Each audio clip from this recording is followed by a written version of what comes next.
Baik Bapak Ibu, kita akan buka firman Tuhan kita dalam kitab Yakobus pasalnya yang kelima. Yakobus pasal yang kelima ayat yang ke-17 hingga ayat 18.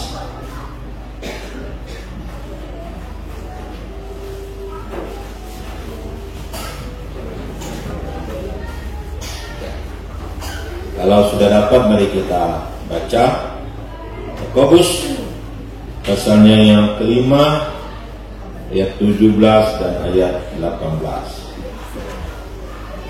Kalau sudah dapat, kita baca bersama-sama.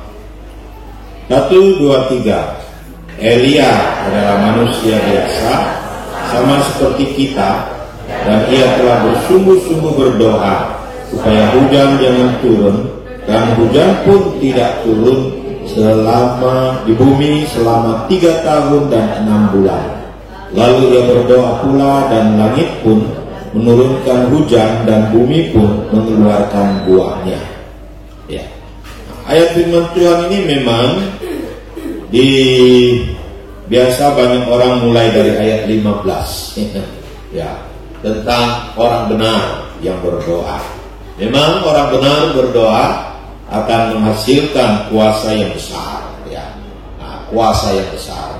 Biar ini saya tidak bicara tentang itu lebih spesifik. Yang mau melihat kuasa doa, ya, kuasa doa dari seorang tokoh Elia, ya, dari tokoh seorang Elia yang jadi teladan bagi kita. Ya. Nah, saudara-saudara, minggu yang lalu kita sudah bicara tentang bagaimana kita masuk dalam tahun 2024 ini, ya, yaitu dengan doa, ya, dengan doa. Kita tahu dunia ini juga kita belum bisa memprediksi baik buruk ke depan, tantangan pergumulan ke depan kita juga tidak tahu secara persis, ya, karena secara global terjadi peperangan yang belum selesai, ya, bahkan ada prediksi bisa semakin besar, ya, semakin besar, ya, ada prediksi, mudah-mudahan tidak, ya. Kemudian kita juga masuk dalam bulan tahun perpolitikan di ujung ini, ya, tinggal tunggu hari saja sebenarnya, ya, bukan lagi bulan, ya, tunggu hari saja untuk hari pencoblosan tanggal 14 Februari yang akan datang, ya.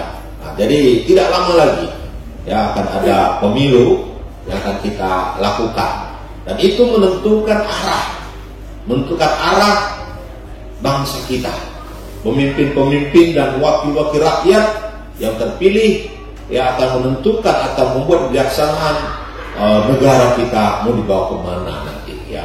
Nah, saudara-saudaraku yang dikasihi oleh Tuhan, kita memasuki tahun ini dengan tahun bagaimana kita berdoa pada Tuhan. Ya, senjata kita adalah berdoa kepada Tuhan. Ya.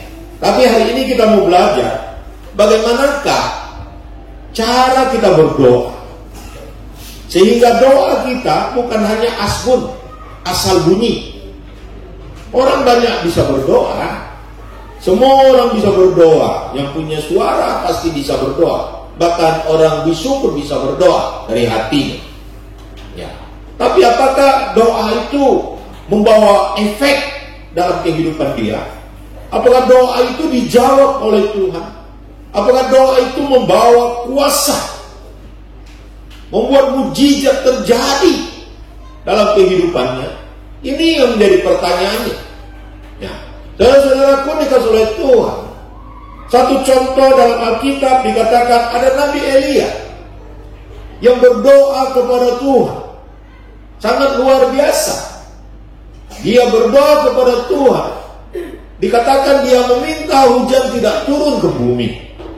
Bukan hanya 1 hari, bukan 2 hari, tetapi 3 tahun 6 bulan, saudara. Bayangkan, Tuhan mendengar doa seorang manusia yang namanya Nabi Elia, yang berdoa sehingga hujan tidak turun 3 tahun 6 bulan.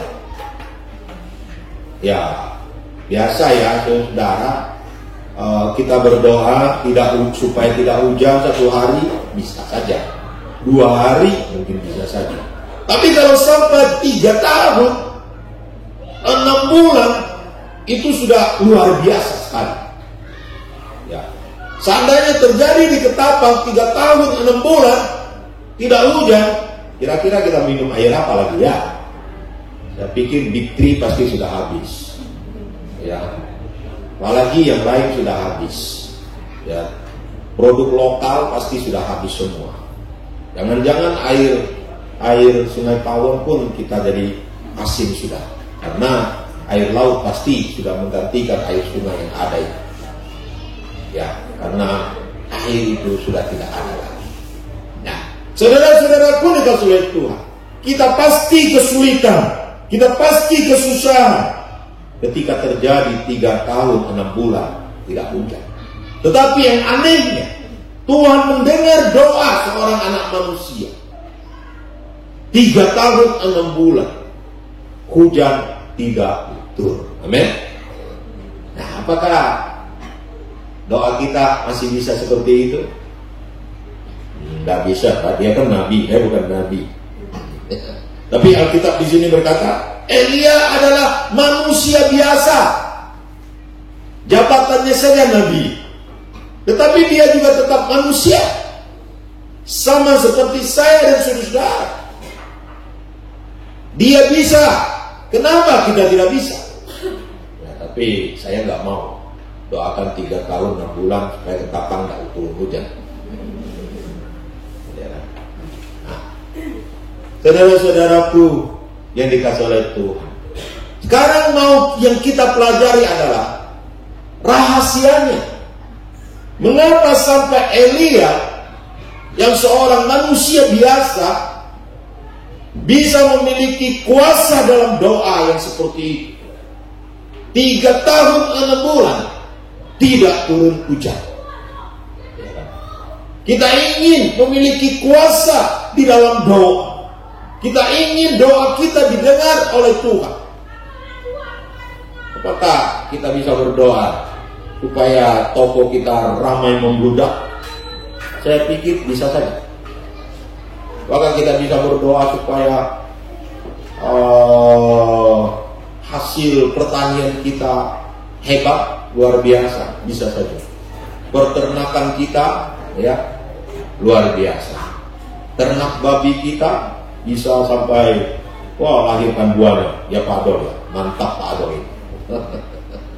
Ya, lahir berapa belas ekor, saya pun terkejut dengan hebat ya kan. Apakah kita memiliki kuasa di dalam berdoa? Inilah yang mau kita pelajari. Supaya doa kita tidak hanya asal bunyi, tapi tidak ada efek, tidak ada hal-hal yang terjadi dalam hidup kita. Sehingga akhirnya kita malas berdoa. Kita berkata, untuk apa saya berdoa? Tidak ada artinya, karena saya berdoa tidak ada jawaban, tidak ada efek, tidak ada efek sama sekali yang terjadi kepada saya. Dan Tuhan sepertinya diam saja. Lalu kita mulai menyalahkan Tuhan saja. Nah, tentu kita ingin lihat apa rahasia supaya doa kita menjadi dahsyat, amin, menjadi berkuasa di dalam hidup ini. Tidak asal asbun saja, bunyi saja, dan tidak ada artinya apa-apa dalam kehidupan kita. Yang kita lihat di sini, memang di atas dikatakan hidup benar, betul. Dengan iman, betul. Tapi kita ingin lihat di Elia di bawah yang 17 ini. Dikatakan Elia adalah manusia biasa, sama seperti kita. Ia telah bersungguh-sungguh berdoa. Saudara-saudaraku dikasih oleh Tuhan, yang pertama yang kita ingin pelajari adalah Elia adalah manusia biasa. Manusia biasa. Ini menjadi persoalan yang pertama, dan ini menjadi rahasia yang pertama, yaitu kita menyadari kita adalah manusia biasa. Apa itu manusia biasa? Manusia biasa adalah manusia yang lemah, manusia yang telah jatuh dalam dosa, manusia yang sudah kehilangan kemuliaan Allah, manusia yang tidak memiliki apa-apa, dan manusia yang harus bergantung penuh kepada Tuhan. Nah, itu manusia seharusnya. Manusia itu bergantung penuh kepada Tuhan. Amin. Betul tak? Betul. Ini saudara pikir saya nggak perlu Tuhan, saya juga hidup kok. Benar. Ada saudara, ketika kita mau melihat, ketika kita pergi ke rumah sakit, kita akan banyak melihat orang sakit. Bahkan saya pernah melihat orang yang hidupnya itu bergantung penuh kepada selang di hidungnya, yaitu udara atau udara yang diambil dari selang itu untuk dia.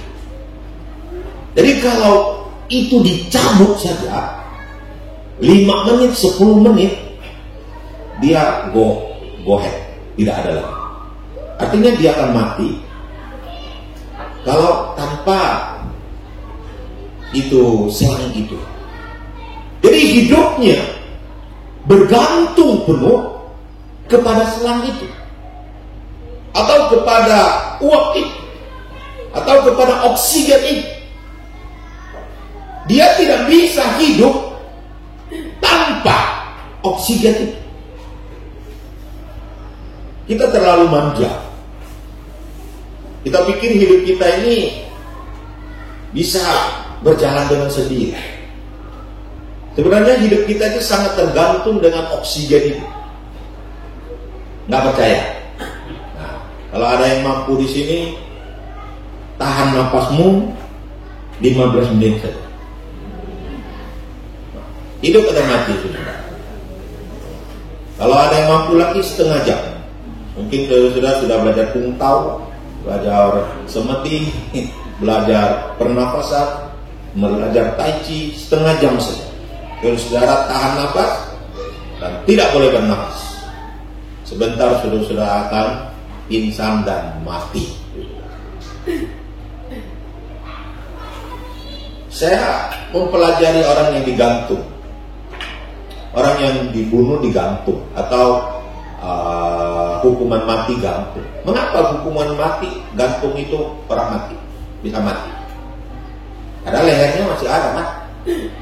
Karena ketika tali diikat di sini dan terikat di sini, ini kan ada saluran udara. Dan saluran udara ini ketika terjepit begini, itu udara nggak bisa lagi masuk di kepala.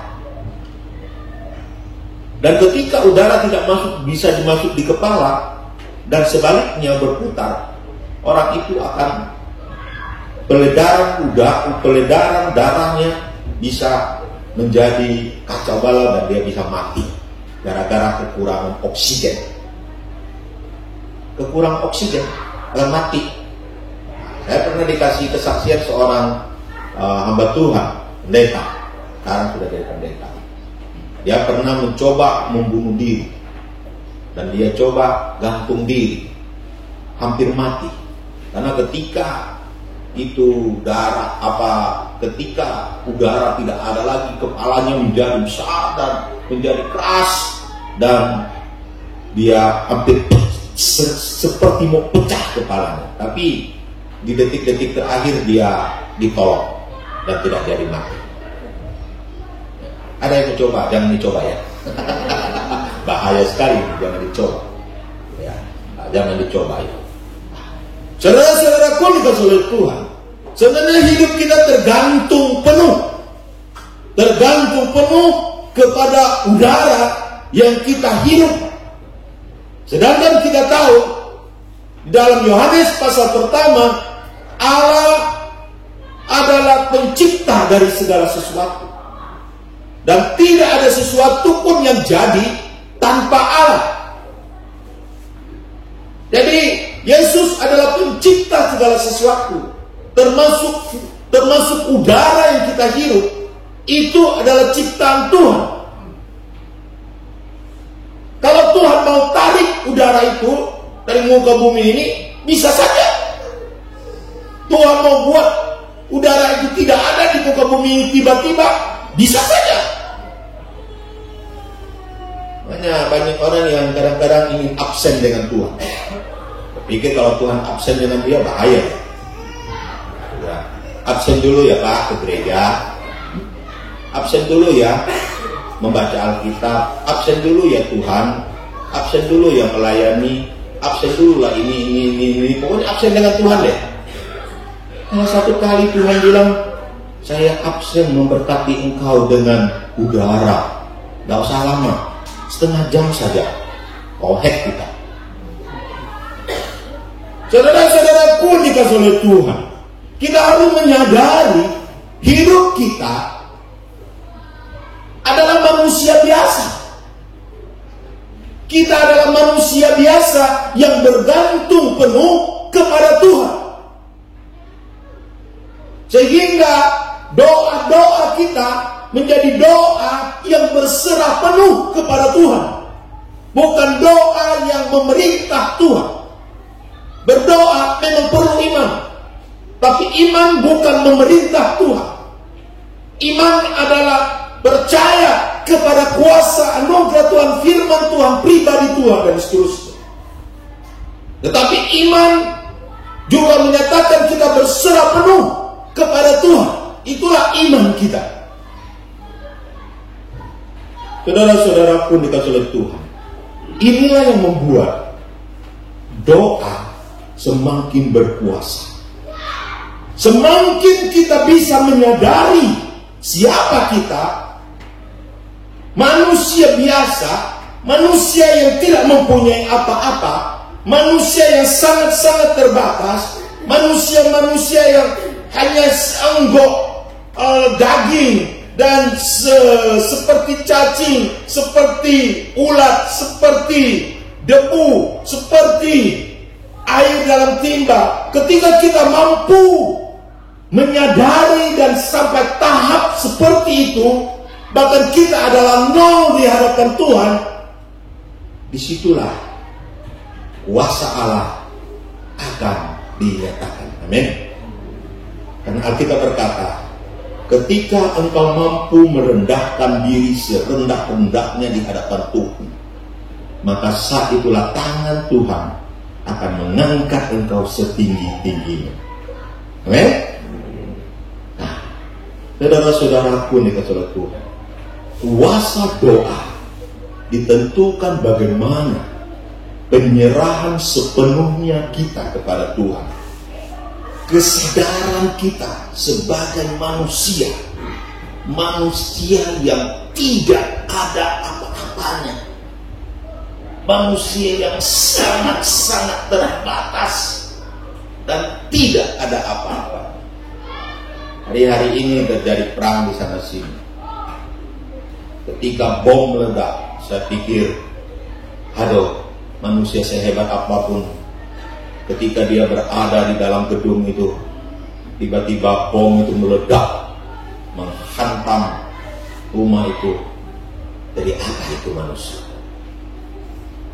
Ya kan? Nah, kita ini manusia biasa, tidak ada apa-apanya. Makanya orang yang menyombongkan diri di hadapan Tuhan itu paling Tuhan benci. Tuhan paling benci orang yang menyombongkan dirinya. Ketika malaikat Tuhan diberi kuasa, luar biasa kuasanya, jadi pengawal Tuhan yang luar biasa, penjaga, menjadi malaikat pemuji, menjaga, memuji Tuhan dan seterusnya, yang namanya rusikolit. Tapi akhirnya menjadi sombong. Tuhan pukul dia. Jadi iblis dia. Sehebat apapun kita hari ini, seluar biasa apapun hidup kita hari ini, kita adalah manusia biasa. Kita adalah manusia yang bergantung penuh kepada Tuhan. Tanpa Tuhan kita tidak bisa hidup. Amin. Beri semangat dulu. Inilah doa ketika kita sampai tahap seperti itu, doa kita menjadi penuh kuasa. Amin. Karena Tuhan ditinggikan, kita merendahkan diri serendah-rendahnya di hadapan Tuhan. Saudara-saudaraku dikasih oleh Tuhan. Kemudian yang kedua, apa yang kedua? Rahasia doa yang penuh dengan kuasa. Dikatakan Elia adalah manusia biasa, sama seperti kita. Kita di sini siapa? Kita ini penulis, mungkin Yakobus. Tetapi kita di sini adalah jemaat Tuhan. Jemaat Tuhan, manusia. Kemudian saudara-saudara, dan ia telah bersungguh-sungguh berdoa. Elia dikatakan dia bersungguh-sungguh berdoa. Inilah yang menjadi rahasia doa itu menjadi doa yang penuh kuasa. Karena dia sungguh-sungguh berdoa. Jika kita bandingkan diri kita dengan Elia, jauh sekali tapi kita doanya gimana? Maka asal saja kan Tuhan berkati. Kalau sudah ada daging ayam yang enak di situ, lupa doa. Atau sudah masuk di mulut, lupa tadi bisa saja itu tanda kita itu sebenarnya kurang menghargai doa, atau kita terlalu lebih mengutamakan emosi keenakan kita saat itu. Memang manusia itu naik turun saudara ya, naik turun. Tidak selalu seperti itu. Ada saja waktu itu dia lagi sedang lapar, udah 1 hari tidak makan, tiba-tiba ada yang panggang, cepet-cepet, tidak ingat lagi sama Tuhan, ya kan? Nah, tidak perlu lagi doa, tidak perlu lagi. Nah, jika kita bandingkan kita dengan Elia, siapa kita? Siapa Elia? Elia adalah seorang nabi. Seorang nabi. Nabi itu di dalam jabatannya dia adalah disebut juga sebagai penyambung lidah Tuhan. Dia bicara firman. Dulu belum ada Alkitab seperti begini ya. Iya. Jadi mereka ini penyambung lidah Tuhan, menyampaikan berita-berita Tuhan. Kemudian yang sangat luar biasa juga, mereka bisa dengar suara Tuhan. Suara Tuhan itu bisa ngomong-ngomong di telinga mereka. Hei Elia, gitu. Bisa ngomong-ngomong gitu ya. Nanti ke surga kita tanya Elia gimana suaranya. Gitu. Kita nggak tahu ya. Ada yang tahu suara Tuhan gimana? Suara bass atau suara tenor? Atau suaranya kayak perempuan? Gitu ya. Iya. Kalau suara nenek lampir kita tahu kan? Kalau suara Tuhan gimana bentuknya? Kalau ada cepat-cepat rekam ya. Kalau ada yang dengar suara Tuhan cepat-cepat rekam. Saya juga mau dengar gimana sih bentuk suara Tuhan, gitu kan? Nah, Nabi bisa dengar suara Tuhan, luar biasa kan? Nabi bisa bertemu dengan Tuhan.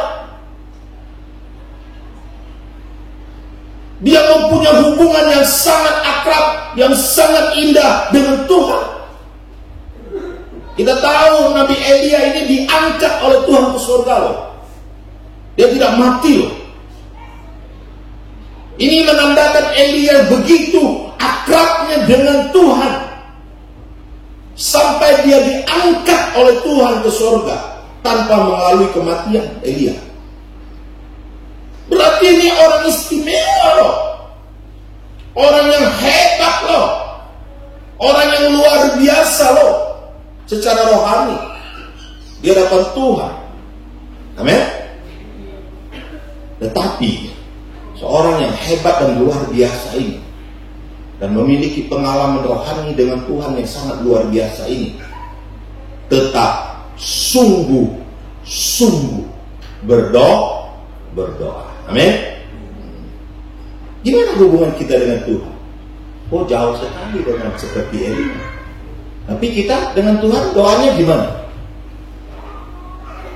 Doa malam ini gimana? doa. Aminnya besok. Gitu lah. Gimana doa kita selama ini? Elia saja sungguh-sungguh berdoa. Yang sangat dekat dengan Tuhan saja masih sungguh-sungguh berdoa. Yang bergaul erat dengan Tuhan dan bisa mendengar suara Tuhan saja masih sungguh-sungguh berdoa. Tapi kita sepelekan doa. Kita berdoanya tanpa sungguh-sungguh di hadapan Tuhan. Saudara-saudaraku dikasih oleh Tuhan.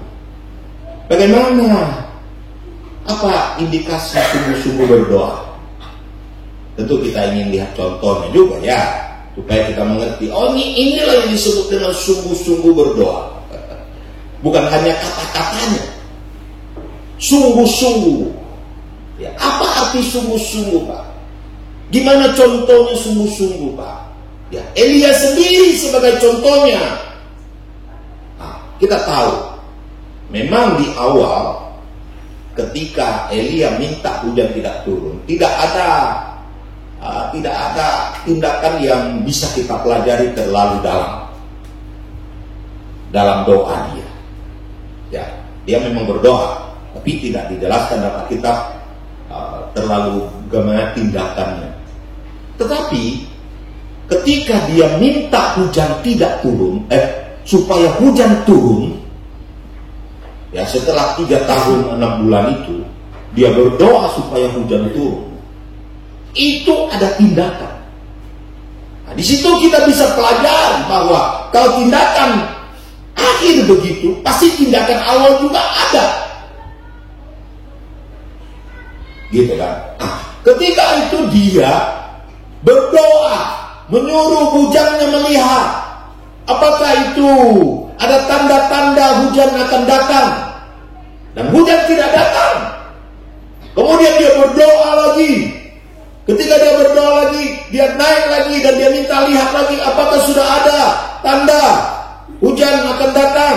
Tidak ada lagi. Dan seterusnya. Sampai hujan akhirnya turun.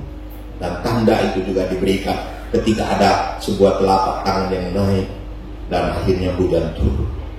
Di sini menandakan dia berdoa sungguh-sungguh itu bukan satu kali aja. Bukan satu kali aja. Tapi dia berkali-kali berdoa di situ. Ini menunjukkan sebuah kesungguhan. Dan ketika dia berdoa sampai ada telapak tangan itu menunjukkan bahwa dia berdoa sampai ada hasil. Sampai Tuhan menjawab, baru dia stop berdoa. Ini sangat cocok dengan firman Tuhan yang mengatakan, mintalah maka akan diberikan. Arti kata mintalah yang akan diberikan itu di sana, minta itu bukan hanya satu kali minta, tetapi minta sampai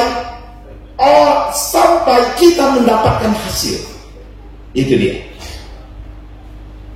Kemudian kata ketoklah, bukan hanya satu kali ketok, tok. Kok nggak buka ya? Ya udahlah. Tok, nggak buka lah. Ya lah. Lalu kita udahlah, nggak buka, pergi saja. Xiaoli cinta tok mau koy. Ya, kadang-kadang kita kan malu kan. Udah tok, tak buka. Nah, dulu saya ilustrasi sedikit. Dulu saya sering waktu jadi anak-anak umur belasan tahun, ya saya sudah bergelut di bidang malam. Apa tuh bidang malam? Atau pergaulan malam? Apa main cewek kan? Enggak. Jadi saya umur belasan tahun itu sudah suka nonton film di bioskop. Nah, jadi waktu nonton film di bioskop, biasanya itu orang tua saya tidak ikut. Saya sendiri pergi nonton dengan teman-teman, dengan cara gimana lah nggak tahu. Pokoknya masuk saja ke bioskop. Bahkan cara akal-akalan pun ada. Itu tiket disambung lah, diapain lah. Ketika tidak ada duit mungkin Pak Adol banyak tahu kali ya gimana cara dulunya. Mungkin teman-teman di sini yang bergaul dengan di film-film, bioskop-bioskop ngerti bagaimana cara masuk gitu, ya kan? Ketika nggak ada duit, bahkan lompat itu pagar pun bisa kan, masuk ke dalam dan nonton gitu kan. Yang penting masuk gitu kan. Kalau nggak ada duit, lagi nggak ada duit ya beli tiket kan. Lagi nggak ada duit ya cari cara apapun. Apalagi kalau film yang kita sukai kan, masuk ke sana. Selesai nonton, biasanya itu sudah jauh malam kan. Apalagi kalau film-filmnya, permainan filmnya itu urutan yang jauh punya, urutan yang habis punya. Yang ketiga kah, atau yang keempat kah, atau yang keberapa gitu kan. Kalau yang pertama sih cepat balik kan. Biasanya kalau sudah balik malam, itu rumah sudah ditutup. Mama sudah tahu irama kita. Ya, tutup pintu. Lalu kita pun pulang. Kita ketok-ketok pintu. Tok, Ma, nggak ada suara sedikit pun. Ketok lagi, Ma, nggak ada suara sedikit pun. Tidak ada suara sedikit pun. Ketok lagi, Ma, nggak ada suara sedikit pun. Akhirnya sampai kita capek, ya kan? Semua film lupa sudah, ya. Gara-gara pintu tak dibuka. Ketok terus nggak dibuka. Ketok terus nggak dibuka. Akhirnya apa terjadi? Udah teriak-teriak juga nggak dibuka. Gedor-gedor juga nggak dibuka. Mama sepertinya tutup telinga. Akhirnya kita baring di teras sebentar. Tidur di teras sampai digigit nyamuk sudah.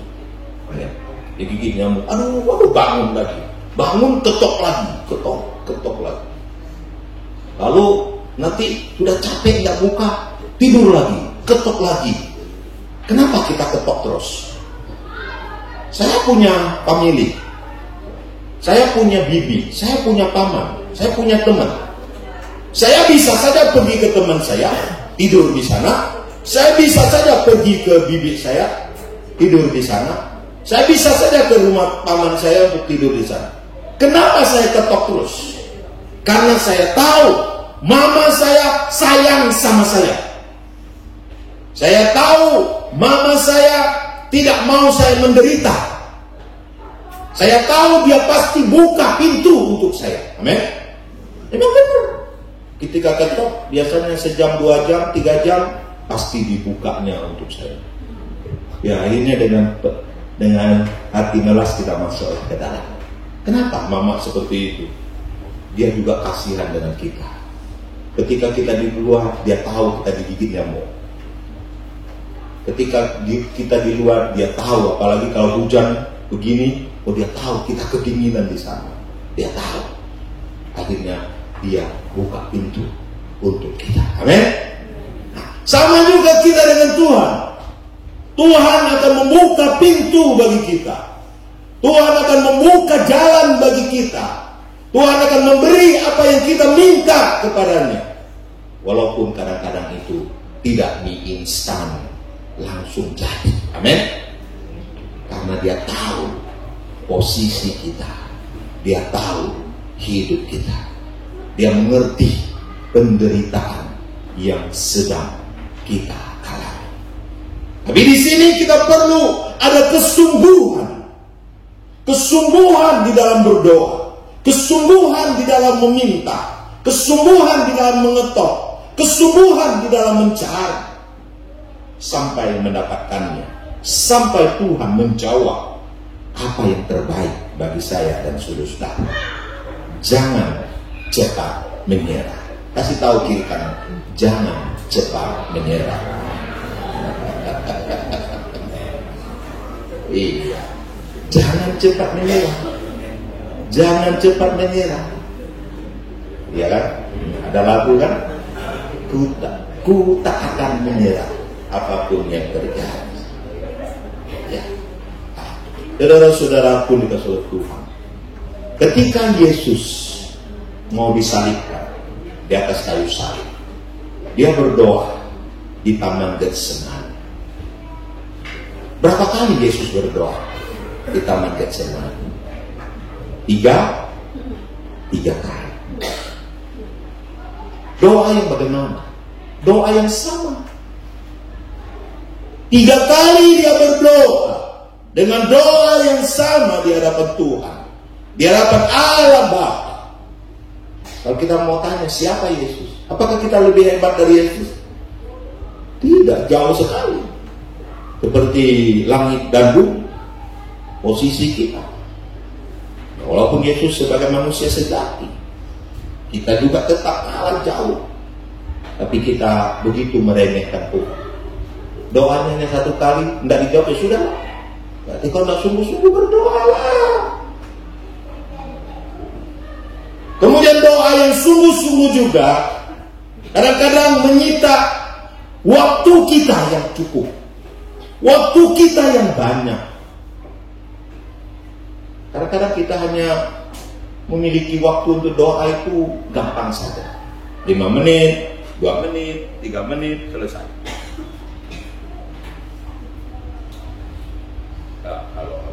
2 menit. Kadang-kadang seperti itu. Kita lihat Yesus berdoa berapa lama? Waktu dia membawa murid-muridnya pergi dan dia marah. Halo.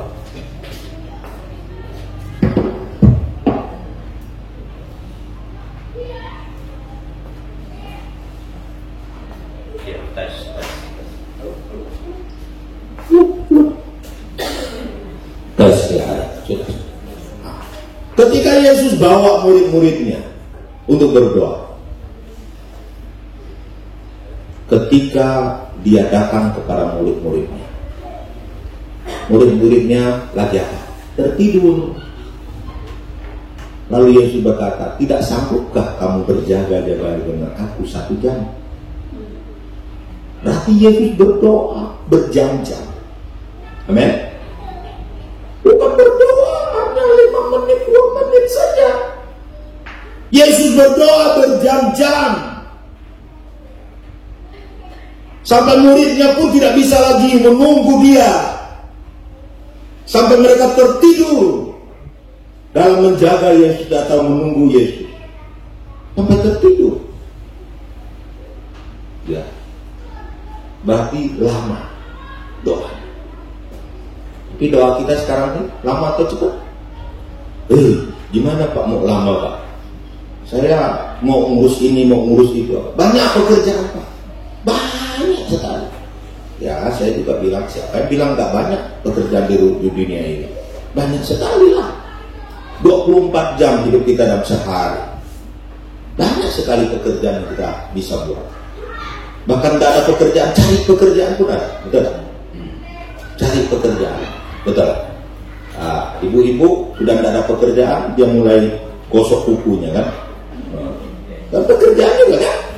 Nah, kukunya dibersihkan ketika dia bilang berdoa. Nah, ini ada pekerjaan, gosok kuku kan. Gitu kan. Nah, atau pelintir rambut ya kan. Nah, gimana rambut nih? Ya kan. Dibuatlah bagus-bagus dipelintir. Disemirlah cantik-cantik ya kan. Ini gak pekerjaan. Bapak-bapak juga begitu.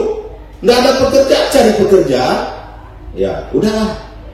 Ayo doa. Ini lagi seru nih filmnya nih, film kungfu nih. Nggak selesai-selesai. Ayo berdoa. Ini nih. Nggak tahu siapa menang nih, lagi perang.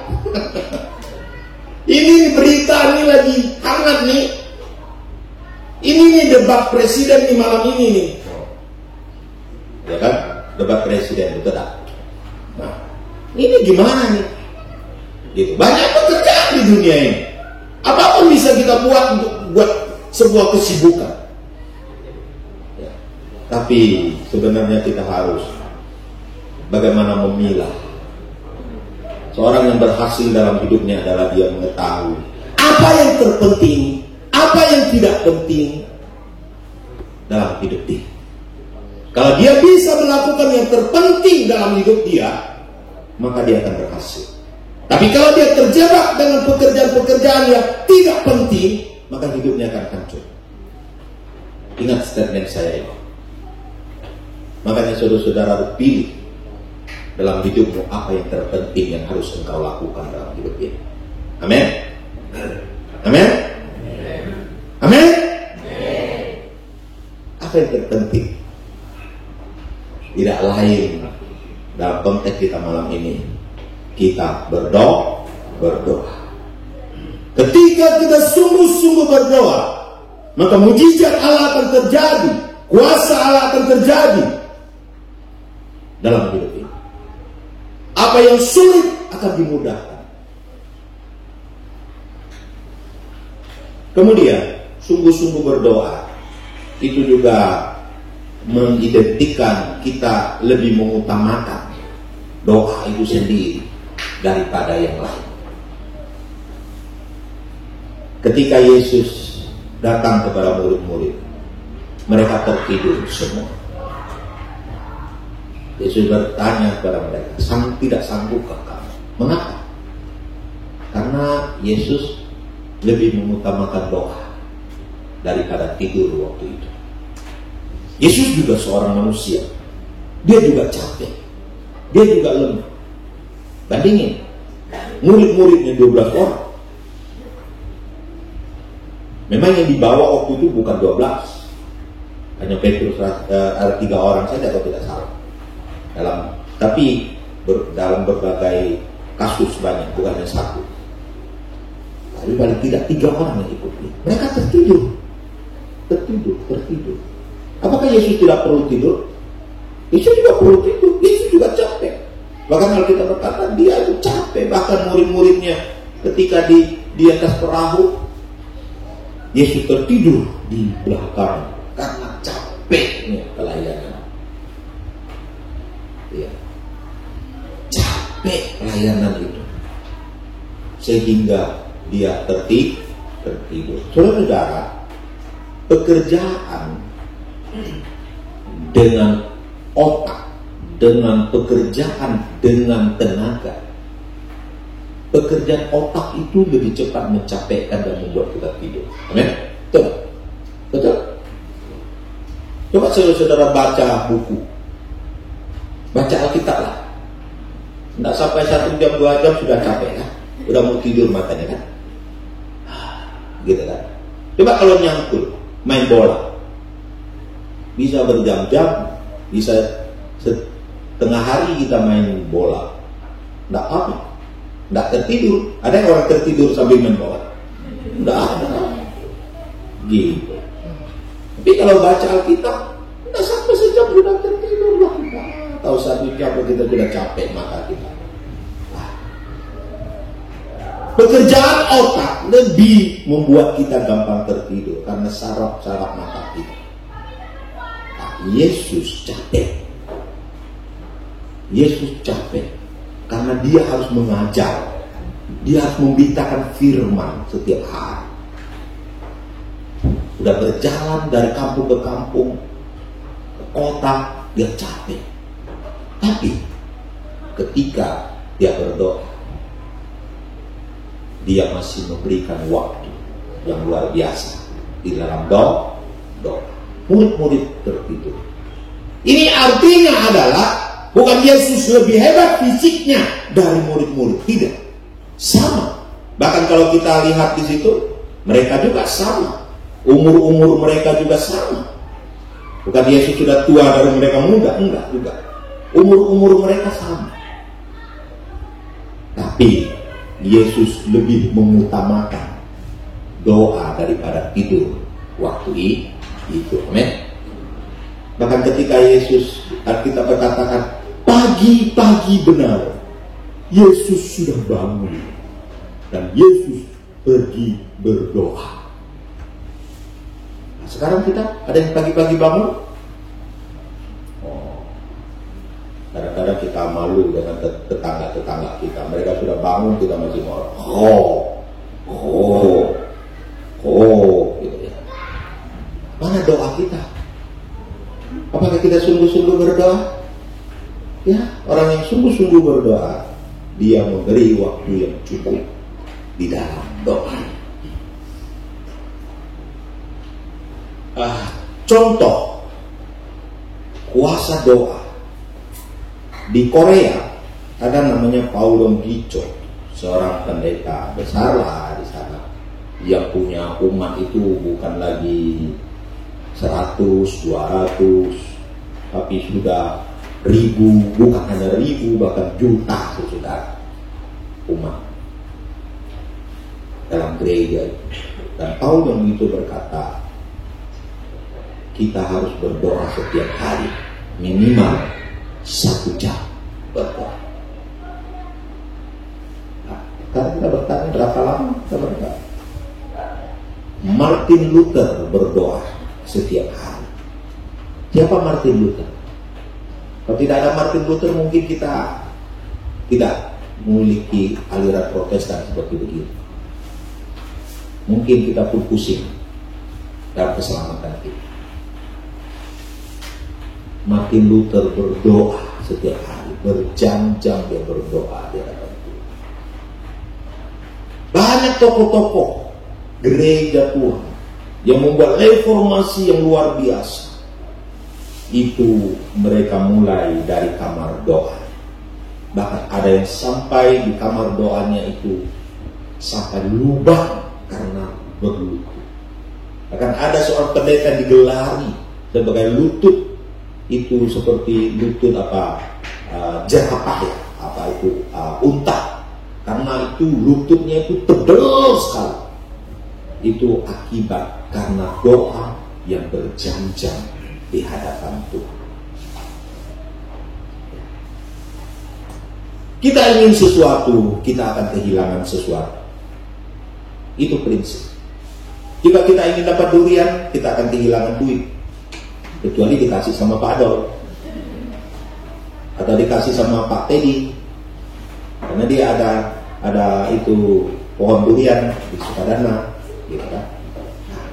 Jika kita ingin mendapatkan doa yang berkuasa, kita harus memberikan waktu kita berdoa kepada Tuhan yang banyak. Amin. Gak bisa dua-duanya datang.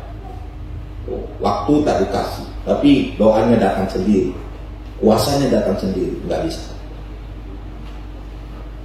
Ketika kita mau kuasa doa kita menjadi nyata, kita juga harus menyepelekan hal-hal yang lain, mungkin kehilangan kenikmatan tidur, kenikmatan hobi-hobi, kenikmatan nonton, kenikmatan mungkin berpacaran dan sebagainya. Anak muda itu kan kadang-kadang waktunya kalau sudah berpacaran itu tidak tahu waktu lagi kan. Tiap hari pacaran saja. Waktunya habis di situ, ya kan? Saudara-saudaraku dikasih oleh Tuhan, jika kita ingin memiliki kuasa doa, kita harus kehilangan sesuatu dalam hidup kita. Kita harus kehilangan. Bahkan arti doa puasa. Dan saudara, kenapa ada doa puasa? Karena kita lebih mengutamakan doa itu daripada makan dan minum. Kita ingin doa kita didengar. Makanya kita kehilangan kenikmatan dalam makan dan minum. Saudaraku dikasih oleh Tuhan, tapi kita lihat kuasa doa itu sangat luar biasa. Amin. Elia sanggup berdoa meminta hujan tidak turun 3 tahun 6 bulan. Amin. Dan hujan tidak turun 3 tahun 6 bulan. Dan ketika dia berdoa lagi, hujan pun turun. Dan mujizat yang luar biasa terjadi. Ketika Simu sakit di kucing, itu juga karena doa dia ada sampai hari ini. Amin. Dia ada sampai hari ini karena doa saudara-saudara.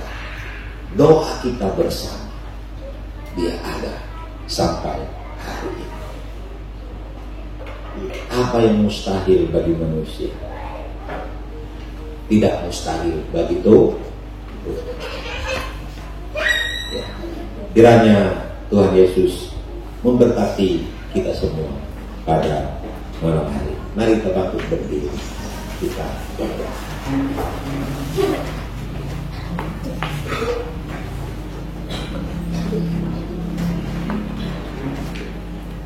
Kita tundukkan kepala, kita berdoa. Saudara-saudara, kita masuk tahun 2024. Kita tidak mengerti apa yang terjadi di hari esok. Tetapi kita yakin Allah ada di tahun 2024. Tapi kita perlu berdoa, menyertakan Tuhan dalam seluruh hidup kita. Jika Tuhan ada di pihak kita, siapakah lawan kita? Tidak.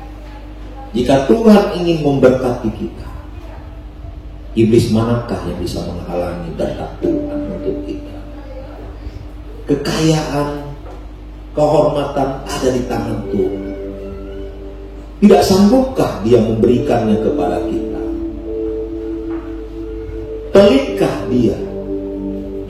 Allah yang maha murah hati, Allah yang telah memberikan nyawanya di atas kayu salib bagi kita, Allah yang rela mengorbankan dirinya, dibunuh, dicaci maki, diludahi, dipukul, disiksa untuk saya dan saudara-saudara.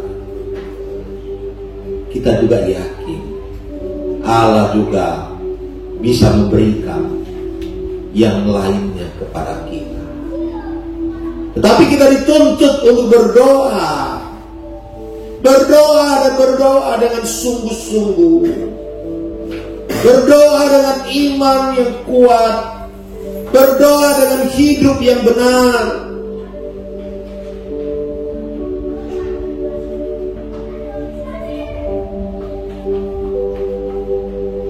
Doa yang sungguh bisa membuat mujizat dalam hidup kita.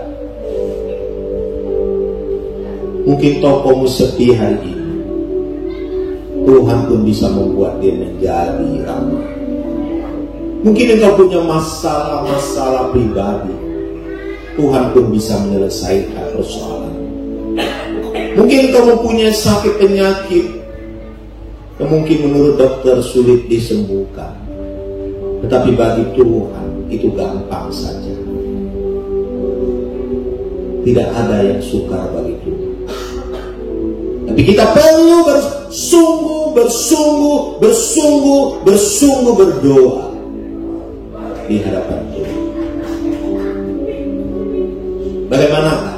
Apakah kita sudah memberi waktu yang cukup? Apakah kita sudah mengutamakan doa itu sendiri dari hal-hal yang lainnya? Atau kita menyepelekan?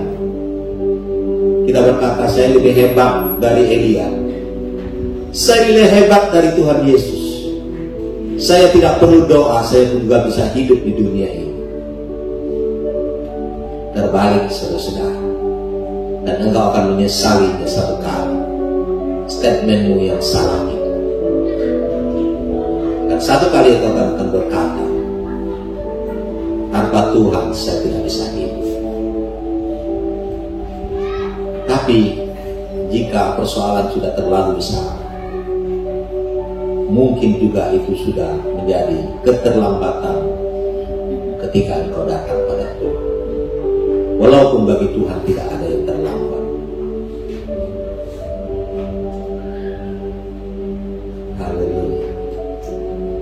Nanti minta saudari Aping berdoa untuk firman Tuhan.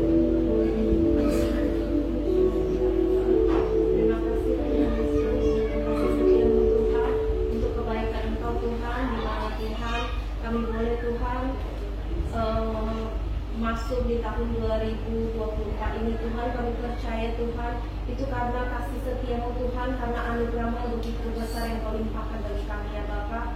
Terima kasih juga Tuhan, kesempatan kembali Kau berikan lagi kami ya Bapa, sehingga saat ini Tuhan kami boleh hadir di tempat Maha Kudus-Mu, kami boleh mendengarkan Tuhan kebenaran firman-Mu ya Bapa. Ajar kami ya Bapa, supaya kami boleh terus Tuhan menanamkan doa Tuhan di setiap kehidupan kami ya Bapa. Boleh memprioritaskan doa Tuhan, supaya kami boleh senantiasa Tuhan membangun hubungan kami lebih dan lebih lagi dengan Engkau ya Bapa. Terima kasih ya Tuhan Yesus. Kami juga menyerahkan untuk Pendeta Stefanus Effendi yang sudah menyampaikan firman Tuhan. Engkau berkati beliau ya Bapa, supaya beliau boleh Tuhan dipakai dengan lebih lagi, lebih sungguh-sungguh lagi ya Bapa, dan boleh mencapai banyak jiwa ya Bapa, boleh memenangkan banyak jiwa ya Bapa, sehingga nama boleh penuhi kami di akhir. Terima kasih Tuhan, kami berucap syukur Tuhan. Amin. Silakan duduk kembali.